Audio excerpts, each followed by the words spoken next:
Na semana passada, a gente falou um pouquinho sobre os 4 filhos da Haggadah de Pesach, o Chacham, o Rasha, o Tam e o Sheinu Yodeh Lishol.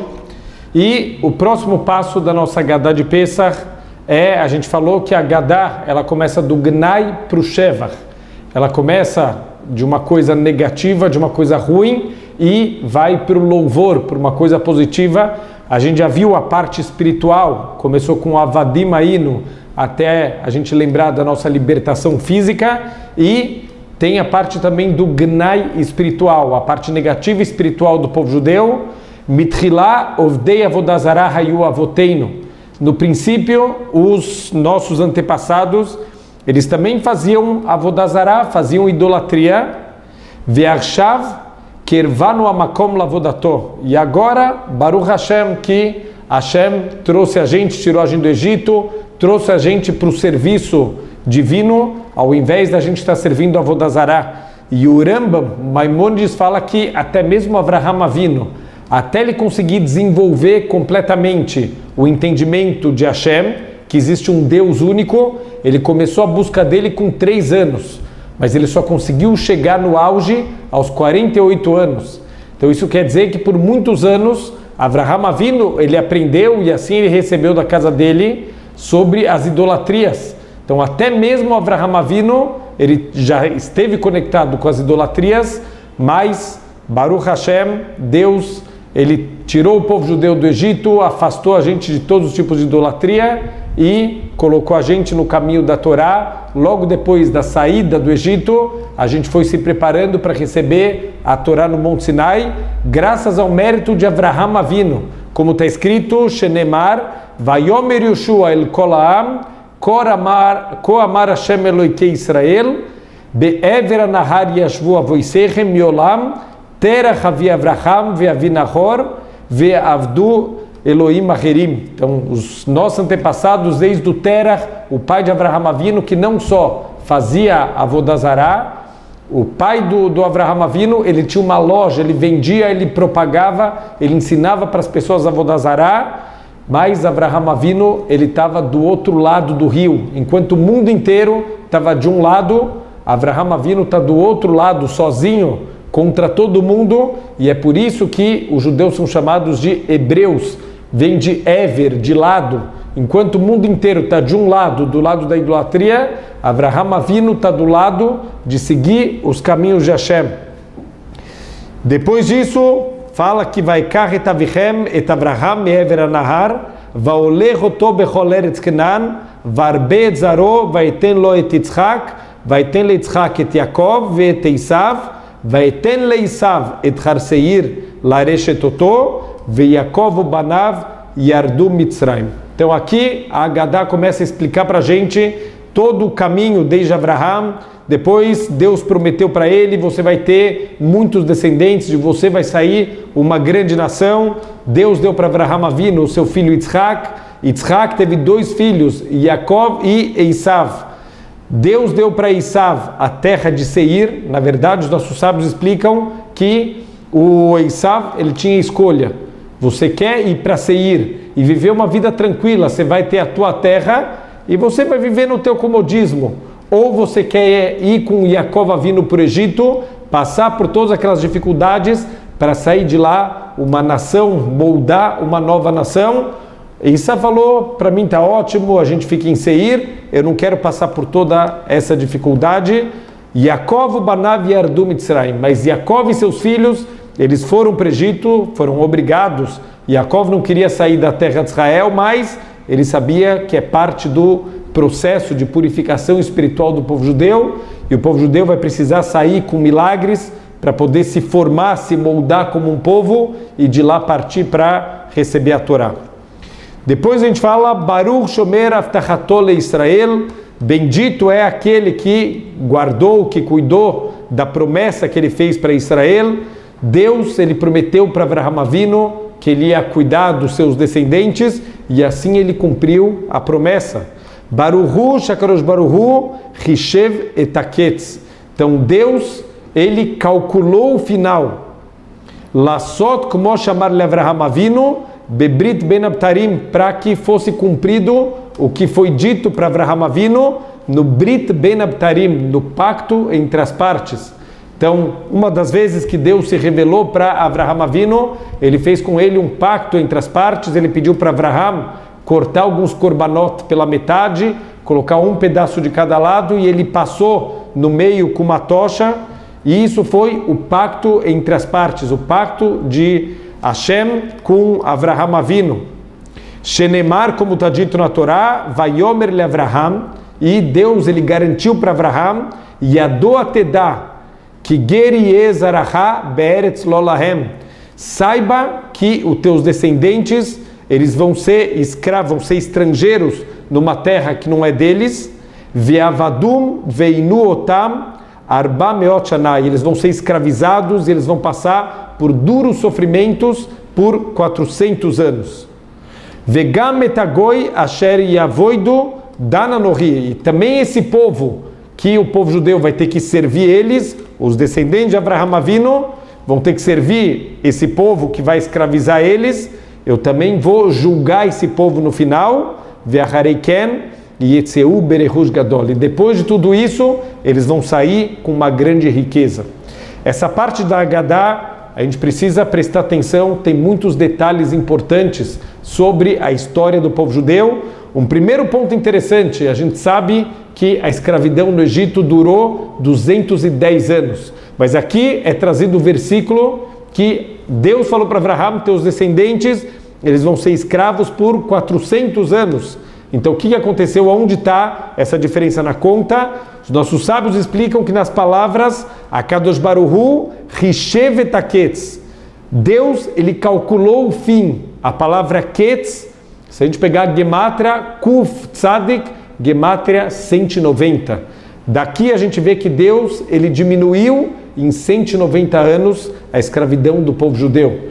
Porque isso Deus percebeu que o povo judeu não vai aguentar ficar mais nem um segundo dentro da terra de Israel. É verdade que o original seria passar 400 anos no Egito, mas Deus percebeu que a queda espiritual do povo judeu estava tão acentuada, eles não vão aguentar ficar mais um minuto, eles vão chegar no nível máximo de impureza espiritual, tanto que quando o povo judeu saiu, não deu tempo de fermentar a matzá. Eles não podem esperar nem os 18 minutos para fermentar a massa, para virar um pão. Eles tiveram que sair correndo e eles tiveram que levar matzot, esse pão que não deu tempo de fermentar. Tudo isso porque o povo judeu está num nível muito baixo, tem que sair correndo. É interessante que isso ajuda a gente a responder uma grande pergunta que tem na Torá. Está escrito que Deus pediu para Moshe ir falar com o Paró e fazer o seguinte pedido: liberta o meu povo para que eles possam me servir no deserto por 3 dias. O que quer dizer isso? Que depois eles vão ter que voltar para Mitzrayim? Eles vão voltar a ser escravos? E a resposta é sim. Eles ainda não terminaram o tempo de escravidão que estava decretado. Mas o que acontece? Eles estão num nível espiritual tão baixo que eles não vão aguentar. Então Deus queria fazer o seguinte: deixa o meu povo sair por 3 dias. Por 3 dias eles estarem livres de toda influência espiritual negativa.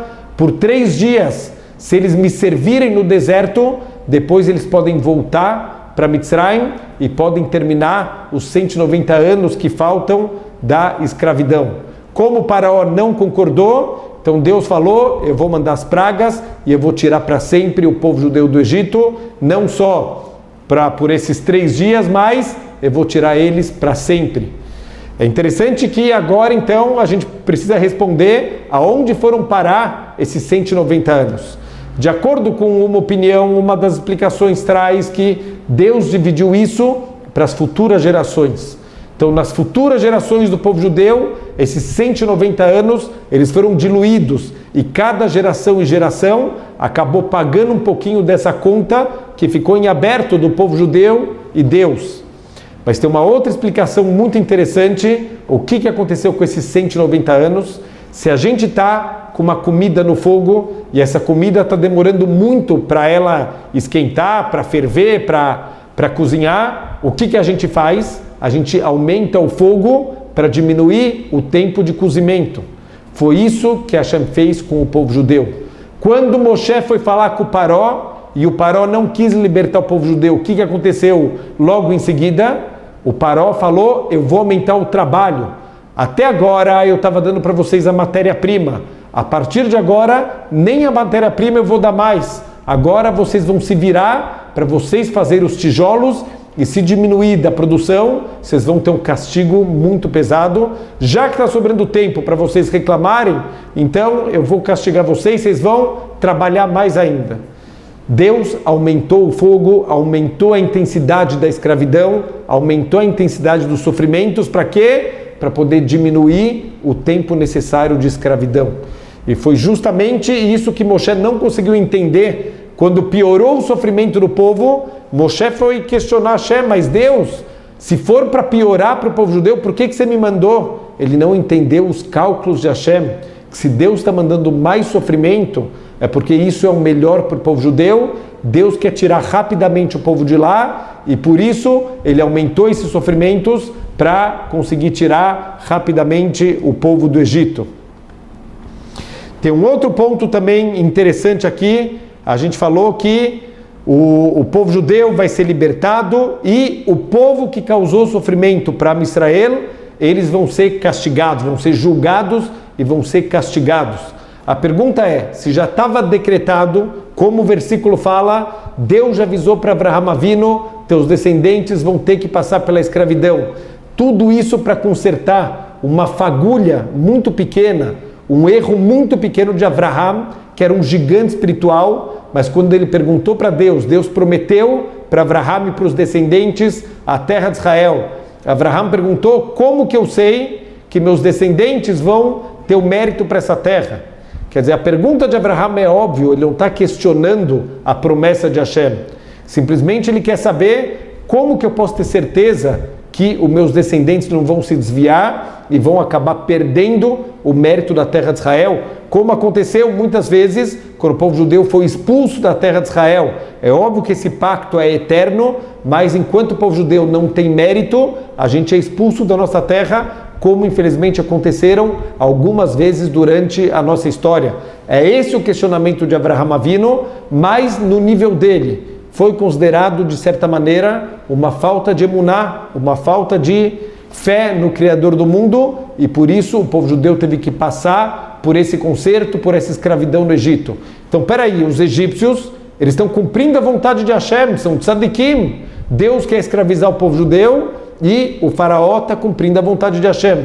É por isso que, se a gente olha com atenção no Passuk da Torá, está escrito que eles vão ser estrangeiros Be'eretz lolahem, numa terra que não é de vocês. Não está escrito que é no Egito.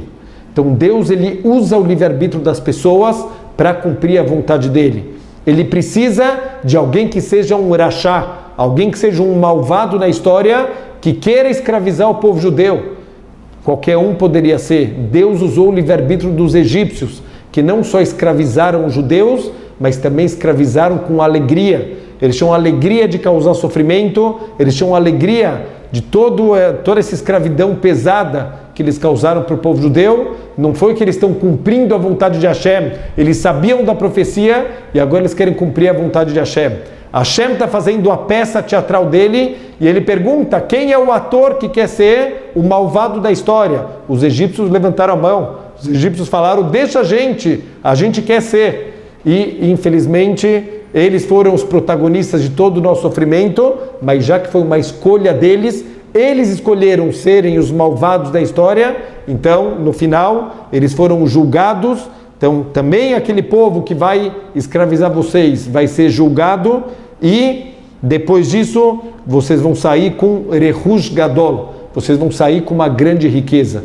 Muita gente poderia pensar que desse versículo a gente vê que já estava profetizado que o povo judeu vai sair com ouro, prata, como aconteceu. Na verdade, eles saíram com ouro e prata que eles pediram para os seus vizinhos egípcios. Mas os nossos sábios explicam, na verdade, o Rehush Gadol, a nossa fortuna, o nosso tesouro verdadeiro foi a Torá. Eles vão sair do Egito se preparando para receber a nossa maior fortuna, o nosso maior tesouro, que é a Torá. Então, Deus avisou para Moshe Rabbeinu, fala para o teu povo, para eles, por favor, pedirem para os vizinhos ouro, prata e roupas. Então, Urashi pergunta, por que por favor? Então, Urashi responde, Hashem, ele está preocupado que Avraham Avinu vai vir reclamar. Falou, olha Deus, espera aí, a parte da escravidão você cumpriu, a parte do tesouro você não está cumprindo. Então, por favor, que cada um peça para o seu vizinho para levarem ouro e prata para cumprir a parte boa que está escrita no versículo. Mas a grande pergunta é, Deus está preocupado com a reclamação de Avraham Avinu? Deus não está preocupado que ele falou uma coisa e não cumpriu? A preocupação dele é só com a reclamação de Avraham Avinu? O que Urashi está explicando para a gente? Então a explicação que a gente tem disso, na verdade é óbvio que Deus ele vai cumprir o que ele prometeu. O povo judeu vai sair com uma grande riqueza chamada Torá, uma riqueza sem tamanho, uma riqueza incomparável. Mas existem pessoas que estão no nível mais baixo, infelizmente, e não conseguem entender que essa é a nossa riqueza verdadeira. Então Deus está preocupado que Avraham Avinu, que é considerado na Torá aquele que protege as pessoas que estão no nível mais baixo. Está escrito que Avraham, ele fica sentado na porta do Gehinom para tentar salvar todos os judeus de terem que entrar lá. Então ele é aquele que defende os judeus que estão no nível mais baixo. Então justamente esses judeus vão ser representados por Avraham Avinu. Se eles não entenderam que a Torá é a verdadeira riqueza, eles vão vir cobrar. Então Deus falou para Moshe Rabbeinu, olha, fala com o povo e pede por favor para que eles vão para os seus vizinhos egípcios e peçam as riquezas, para que Avraham não venha em nome dessas pessoas que estão no nível mais baixo me cobrar por que você mandou a escravidão e não mandou a riqueza. Mas a gente tem que saber, eu estou no nível mais elevado, que eu sei que a riqueza verdadeira é a Torá, ou eu estou no nível mais baixo de achar que as riquezas verdadeiras são as riquezas materiais e passageiras que a gente tem aqui nesse mundo. O próximo ponto que a gente vê aqui na Agadá, Vehi she'amda lavoteinu velano. E ela que se manteve para os nossos antepassados e para a gente, Shelo echad bilvad amad aleinu lechaloteinu, que não apenas um se levantou na história para tentar nos exterminar, Eila shebechol dorvador omdim aleinu lechaloteinu. Infelizmente, em cada geração e geração se levantam para exterminar o povo judeu. A história está aí para a gente ver o quanto essas palavras proféticas da Torá elas estão se cumprindo. Em cada geração e geração, os judeus foram perseguidos, os judeus foram expulsos, os judeus foram massacrados. Em cada geração se levantam para exterminar o povo judeu. Ve'akadosh baruhu matzileinu miadam. Mas Deus nos salva das mãos deles. Os egípcios quiseram acabar com o povo judeu. Os egípcios estão lá no Museu do Cairo, aquela múmia do faraó. Esse é o faraó que queria destruir o povo judeu, ele está lá, a múmia dele lá no museu. Os gregos tentaram destruir o povo judeu, os romanos tentaram destruir o povo judeu, os babilônios, todos eles estão nos livros de história, todos eles estão nos museus. Am Israel Chai, mas o povo judeu continua vivo. Por quê? Porque Deus garantiu para a gente que Ele vai salvar a gente, mesmo que em cada geração vão se levantar para nos destruir, a gente vai sobreviver, a gente vai se levantar. Inclusive, nos tempos modernos, infelizmente, o Holocausto, a gente levou um golpe muito forte, perdemos 6 milhões de irmãos, mas o povo judeu continua vivo, e todo o Império Alemão, ele caiu e ele foi derrubado, e o povo judeu continua firme e forte. Tem uma outra explicação, o que é o Vehi she'amda? Vehi, a gente falou, é a promessa de Hashem, essa promessa que em cada geração ele vai proteger a gente, aquela promessa que foi feita na época de Avraham Avinu, essa promessa continua se mantendo de geração em geração. Mas tem uma outra explicação, o que é o Vehi? A palavra Vehi, ela é formada pelas letras Vav, Rei, Yud e Aleph. A letra Vav, ela tem a gemátria, o valor numérico de 6. Shisha Sidrei Mishnah. as 6 ordens das Mishnayot, da Torá oral. O rei, Hamishá Humshei Torá, os 5 livros da Torá. O Yud é 10, os nossos 10 mandamentos. A nossa Torá, os mandamentos, incluem todas as 613 mitzvot da Torá. E o Aleph, Echad Elokeinu, um é Hashem. Se a gente somar todas essas letras, 5, o 6, o 5, o 10 e o 1, a gente chega no número 22, que são as letras do Aleph Beit. A gente tem 22 letras no Aleph Beit, então Deus está ensinando para a gente, pelo mérito da Torá oral, pelo mérito da Torá escrita, pelo mérito dos 10 mandamentos e pelo mérito da nossa emuná em Hashem, da gente acreditar e a gente estar conectado com o Deus único, Vehi Sheamda. É isso que vai manter o povo judeu de geração em geração. O povo judeu não tem uma terra em comum, o povo judeu não tem uma língua em comum, o povo judeu não tem nem costumes em comum. Tem muita coisa diferente, de cada lugar do mundo, os judeus têm costumes completamente diferentes. Mas tem uma coisa que une o povo judeu, Vehi, a nossa Torá, a nossa emuná, a nossa conexão com Hashem. Não importa as diferenças do povo, cada um fazendo a sua parte e a gente guardando a nossa Torá oral, a nossa Torá escrita e a nossa emuná em Hashem, é isso que vai dar vida para o povo judeu de geração em geração. Então depois a gente começa a falar, Tse velamad, ma bikesh Lavan arami lasot leYakov Avinu. Então a gente tem que aprender que o Lavan foi um dos primeiros que quis destruir o povo judeu, ele quis matar Yaakov Avinu, para acabar com toda a descendência do povo judeu. Sheparó lo gazar eila al-Zharim velavan bikesh lakor et hakol. O Paró quis matar só os meninos, mas o Lavan, ele quer destruir todo mundo. Shenemar arami oved Davi. Então a gente vê que um arameu, o Lavan, ele quis destruir o nosso antepassado.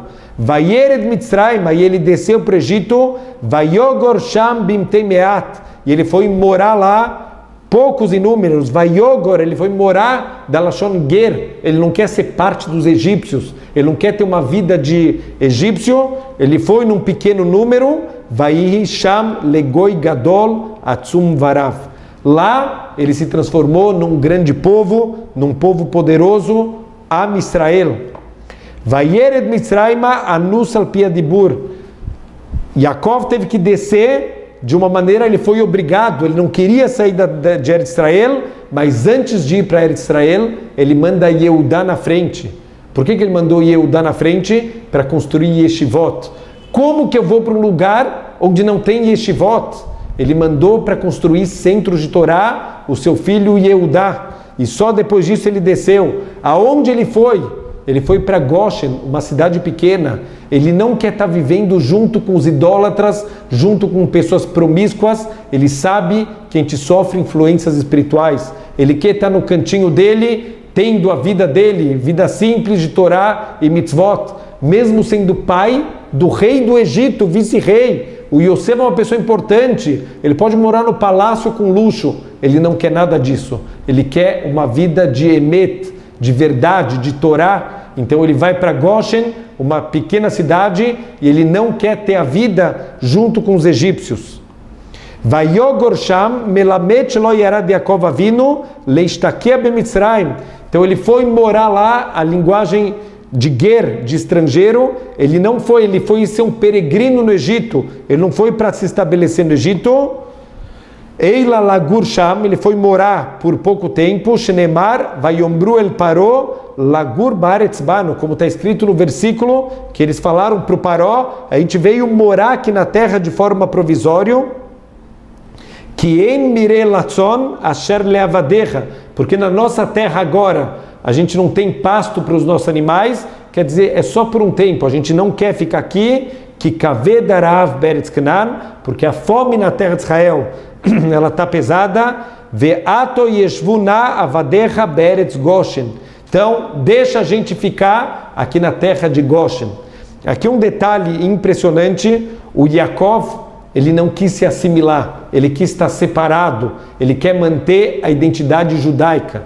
O problema é que depois que Yaakov e seus filhos Tzadikim, eles morreram, então os netos, eles já querem ter uma vida egípcia, eles querem já ter os luxos, eles querem viver junto com os egípcios, eles querem sair daquela cidadezinha chamada Goshen, e eles querem viver junto com os egípcios e ter uma vida de egípcio. Infelizmente, a gente aprende mais uma vez na história a importante lição. Todas as vezes que os judeus, eles querem abandonar o judaísmo e terem uma vida não judaica, os outros povos vêm lembrar a gente quem a gente é. Os egípcios começaram a escravizar o povo judeu. Teve uma tribo que não foi escravizada, a tribo de Levi. Por que eles não foram escravizados? Eles não querem ter uma vida de luxos, eles não querem ter uma vida junto com os egípcios. Quando os egípcios convidaram, olha, vem morar com a gente, vem ser egípcio junto com a gente quer emancipar vocês. A tribo de Levi continuou em Goshen. A tribo de Levi está dedicada à Torá, às mitzvot e à transmissão para as futuras gerações. E assim a gente vai vendo vários versículos que a Agadá vai trazer, até que a gente chega numa das partes centrais e talvez vamos desenvolver um pouquinho melhor a ideia das pragas que aconteceram no Egito. As pragas foram Dam, que é o sangue, Tzvardeia, que são os sapos, Kinim, que é o piolho, Arov, são os animais ferozes, o Dever foi uma epidemia que matou os animais, Shrin foram bolhas, que atacavam a pele, o Barad foi o granizo que caía gelo junto com fogo, Arbe são os gafanhotos, o Rocher, a escuridão, e Makat Behorot, a morte dos primogênitos. A gente aprende aqui das pragas, as 10 pragas que foram devagarzinho quebrando toda a resistência do faraó e dos egípcios. Cada praga foi midá keneged midá, medida por medida de alguma coisa muito ruim que os egípcios causavam para o povo judeu. Deus pagou para eles na mesma medida. Midá keneged midá. Olha o sofrimento que vocês causaram para o povo judeu, na mesma medida vocês vão ser castigados. O Dam, Tzvardei e Kinim, um detalhe importante, a gente vê na Torá que essas 3 pragas foram iniciadas por Aaron e não por Moshe. Como essas 3 pragas foram iniciadas? Quando Aaron, ele pegou um bastão, o sangue ele bateu na água, para a água se transformar em sangue, Tzvardei, os sapos também, ele bateu na água e saiu um grande sapo, e Kinim, ele bateu na areia, e a areia se transformou também nos piolhos. Então, por que foi Aaron que fez e não Moshe? Daqui a gente aprende uma lição importantíssima para a nossa vida. Moshe teve benefícios diretos da água e da areia. Quando ele era um bebê e os egípcios queriam matar todos os bebês homens, ele foi colocado numa cestinha e ele foi colocado nas águas do rio Nilo. E as águas protegeram ele e levaram ele até a Bátea, a filha do Paró, e ele foi resgatado e ele foi criado na própria casa do Paró. Ironia do destino, aquele mesmo Paró que quis matar o salvador do povo judeu, acabou criando na sua própria casa o salvador do povo judeu.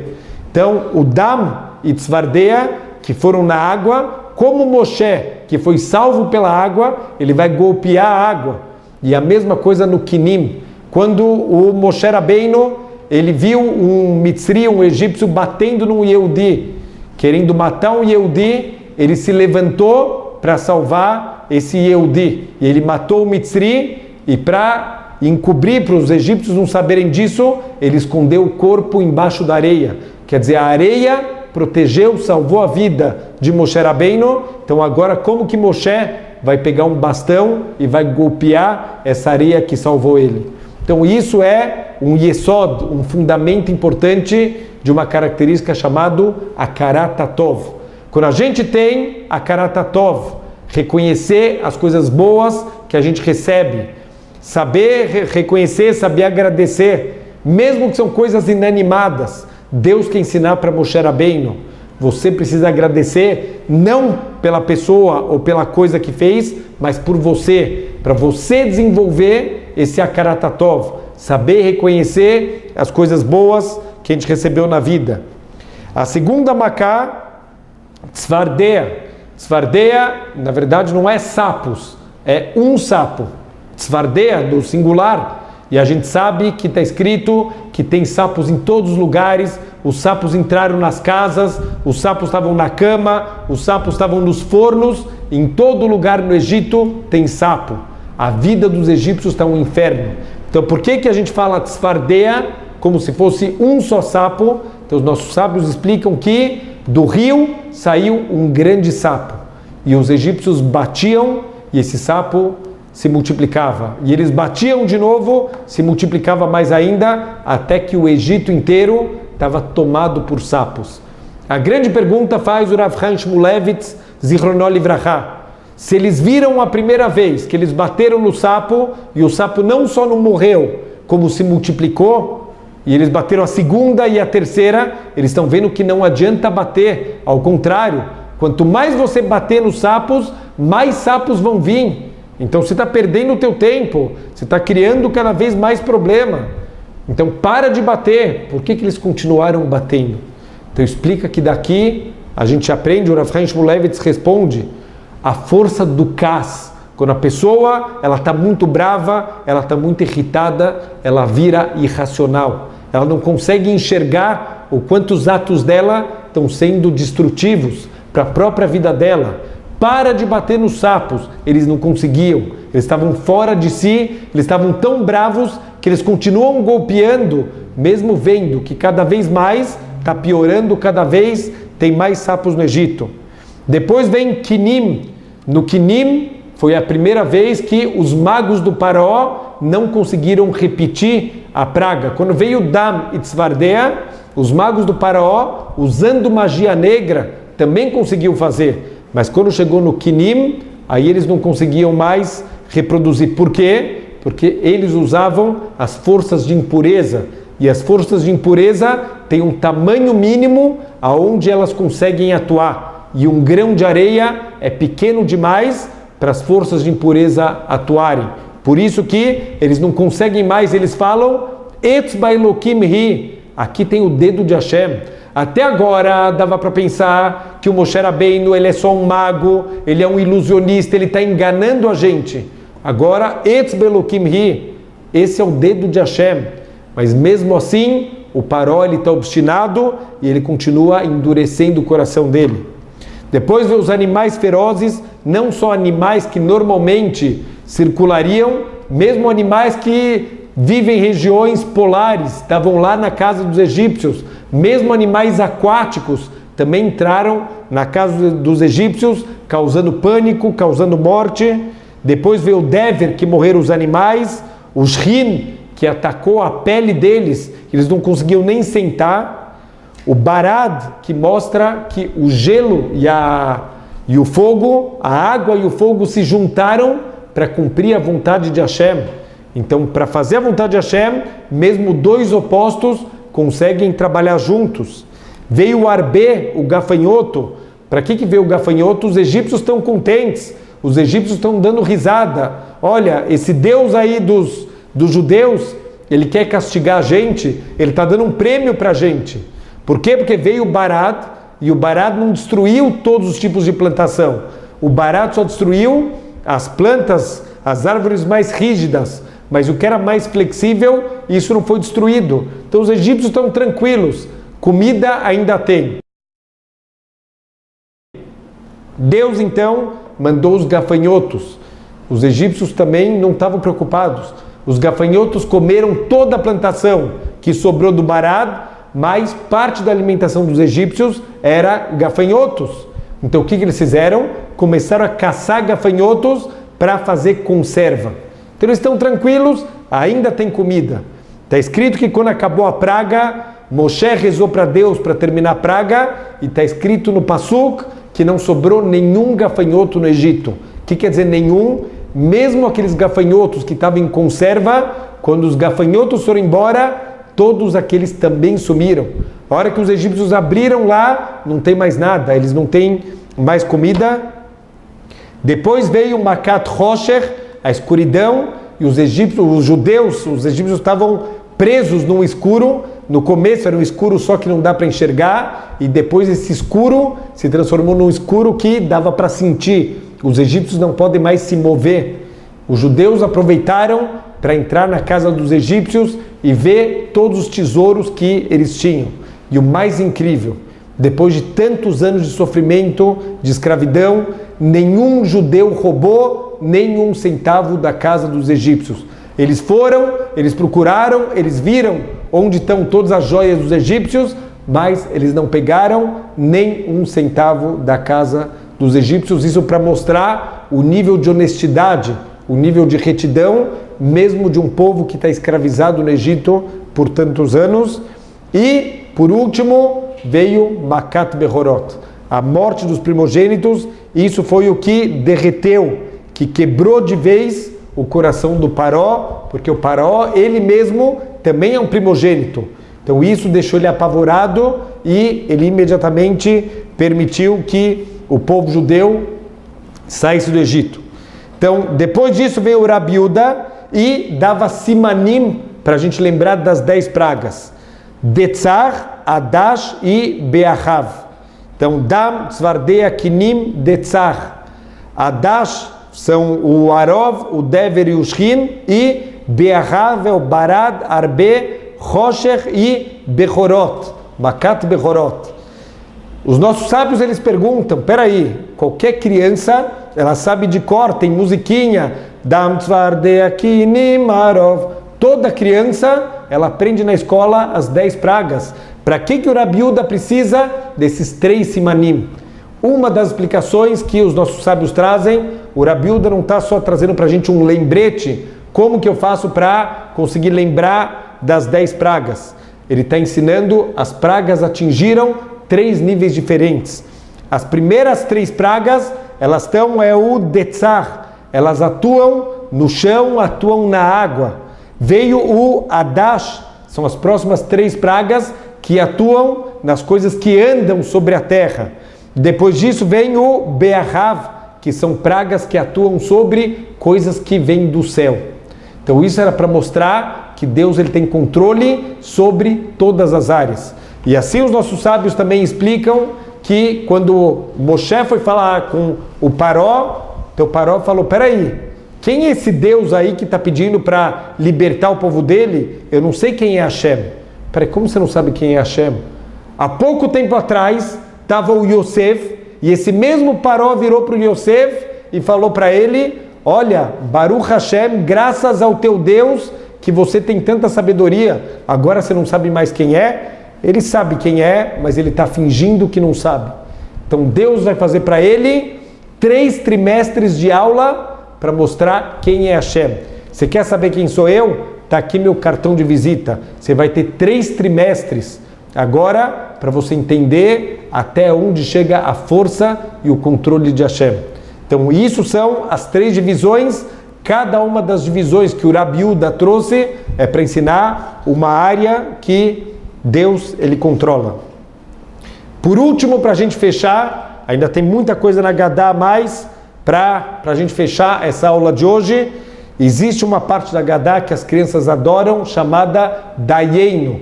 Bastaria para a gente. Se Deus tivesse tirado a gente do Mitzrayim e não tivesse feito justiça com os Mitzrim, Dayenu já estaria bom. Mas Hashem também tirou a gente do Egito e deu para eles o castigo. E se tivesse só castigado os egípcios, mas não tivesse destruído suas idolatrias, Dayenu estaria bom para a gente. Mas Deus também destruiu as idolatrias. Assim a gente vai agradecendo a Hashem. 15 passos de agradecimento. A grande pergunta é, para que tudo isso? Vira para Hashem e fala, Deus, valeu, obrigado, kola kavod. Por que 15 passos para agradecer a Hashem da saída do Egito? Então isso ensina para a gente, como a gente falou, o conceito de akarat tov, saber reconhecer as coisas boas que a gente recebe. Muitas vezes, por exemplo, a gente vai numa casa, a gente vai num jantar e a janta está gostosa, a gente aproveita, a companhia está boa, uma boa conversa, e quando a gente vai embora a gente fala, olha, obrigado, estava muito boa a comida.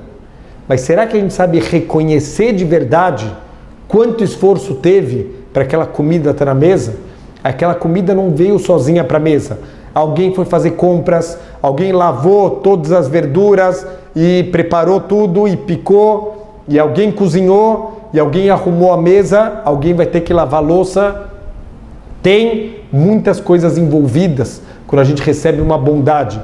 Por exemplo, quando alguém vai numa festa, você está numa festa e chega um convidado. Você sabe quanto esforço esse convidado fez para estar na tua festa?